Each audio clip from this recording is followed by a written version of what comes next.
Tu conhece um filme chamado Um Pai para Lily? Esse filme, que está na grade da Netflix, ele é de 2024, escrito e dirigido por Tracy Lehman, e ele é baseado na história real, né, vivida pela própria diretora, pela própria Tracy, e o que torna aí esse filme, né, uma espécie de cinebiografia. No filme a gente conhece a Lily, né, que é uma moça muito solitária, né, ela tenta sempre aí lutar por uma autoafirmação, né? Ela quer sempre pertencer a algum lugar, principalmente, né, a relação entre ela e o pai, o Bob Trevino. O Bob que, desde que a mãe da Lily morreu, ele não soube dar muita atenção para ela, né? Ele criou ela por criar mesmo, né? Porque, enfim, não tinha outra opção. Então a Lily, ela sente muita saudade, né, da mãe e de ter uma relação com a mãe na realidade, né, nem da mãe em si, a gente tem uma família, né, ideal. Não é à toa que o nome do filme é Um Pai para a Lily, porque apesar de o pai dela existir, né, ele estar vivo, é como se a Lily não tivesse, né, nem nada a pertencer, né, um parente aí, porque na realidade ela tem só mesmo aquela, né, aquela nome de pai, né?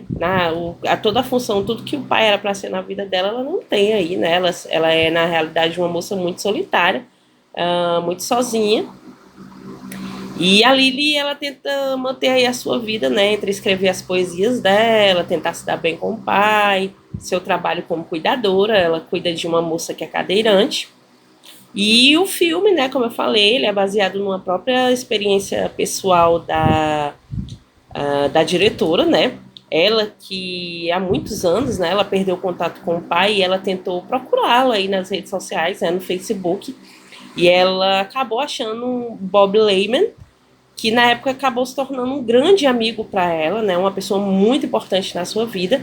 E o Bob, ele morreu em 2021 e ela fez esse filme para homenageá-lo aí, né, poder deixar para o Bob todo o carinho dela, tudo que ele representou na vida dela. O filme, ele ganhou 13 prêmios, né, desde a sua estreia, e ele é sempre muito aclamado, né, por saber trabalhar ali entre o drama e a comédia também, né, fazer essa junção aí muito bem. O filme a gente conhece a Lily, quando a mãe dela morreu, né, a mãe dela era viciada em algumas drogas e tudo mais. O pai dela tentou, né, aí de algumas formas, né, tentar lidar com essa questão dela, da mãe, né, com esses vícios e tudo mais. E aí, quando a mãe se foi, o pai acabou ficando com a filha. Para ele, né, se tornou mais como um peso, né, que é algo que ele teve que carregar para o resto da vida, impedindo ele aí de fazer algumas coisas na vida dele, né. Ele deixa isso bem claro, né, em um dos poucos diálogos aí que a Lily tem no filme com ele deixa isso bem claro. Então, assim, ele nunca foi aquele pai de prestar atenção nas coisas dela, de saber do que ela gosta, de perguntar como foi o dia dela e tudo mais. Mas ela, mesmo assim, continua atrás dele, né? Tentando sempre manter aquele pequeno pedaço de família, né? Aquela pequena mancha ali que ela ainda pode se apegar e dizer que é a sua família, né? Tem até uma cena em que eles estão num restaurante, né? E ela lá falando sobre o dia dela, as coisas dela, falando sobre poesias que ela escreve, e ele simplesmente olhando para o celular, né? Procurando mulheres, né? Numa rede social como o Tinder, né? E perguntando para ela sobre as mulheres, se ela achava as mulheres bonitas, o que, é que ela achava das mulheres e tudo mais. E ela ali, coitada, né? Só queria um pouco de atenção dele. E no final das contas ele ainda deixa conta para ela pagar, né? E no outro dia eles marcam um encontro, né? Para ele simplesmente para ele elogiar ele, né? Para ele conseguir uma moça, né? Uma senhora lá para ele. E quando tudo tá errado, né? Porque como ele falava de 500 mulheres ao mesmo tempo, ali ele acaba ficando sem saber o que falar para a mulher, né? O que conversar, porque ela não sabe realmente quem é aquela mulher que tá ali, né? Dentre tantas as milhares que ele já falou. E ela acaba soltando uma besteira lá que prejudica aí a relação do pai com a mulher, né? E ele decide nunca mais vê-la, né? Decide que não quer mais que ela fique por perto e tudo mais.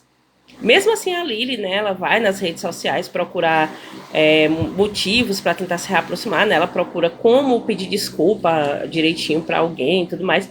É uma coisa muito penosa, né? A gente vê que ela tem toda aquela dependência emocional, ela precisa realmente daquilo ali para sobreviver, então ela busca, né, aquilo, ela vai atrás e o pai mora num condomíniozinho, né, para idosos. Então, quando ela chega lá, o pai finge que nem a conhece, tudo grita com ela e tudo. Ela termina sendo, né, afastada dele.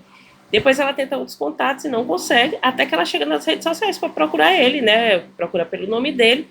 Não vê nada, vê apenas uma pessoa lá com o mesmo nome do pai, mas sem foto no perfil. Ela decide adicionar, começar a conversar e ela acha um outro Bob, né, que tem uma outra família. Esse Bob, ele é casado, ele tem uma esposa e tudo, ele trabalha com uma empresa de limpeza, né? E ela ali tentando, né, fazer uma amizade no mal, acaba se aproximando deles, né? Eles vivem muitos momentos legais. O Bob, ele perdeu um filhinho, né, quando ele era pequenininho. Então ele sente ali aquela vontade de ter sido pai, né, de ter tido um filho para criar. Então une essa questão dele querer ter um filho e dali ele estar procurando sempre um familiar, um pai, uma pessoa que possa ouvi-la, dar aqueles conselhos e tudo mais. E o filme termina unindo aí esses dois desejos, né, deles dois. E é uma história muito bonita, né? A gente se emociona em muitos momentos porque é uma história de você tentar unir, né? Querendo ou não, tudo que falta em um, né? Eles encontraram no outro. E acabou aí que amenizando, né? Essa tristeza, essa ausência, tudo isso que eles viveram, né? Durante toda uma vida. E é mais uma dica aqui do canal para vocês. Se vocês gostarem, curtam, compartilhem. Sigam a gente nas redes sociais. Até a próxima.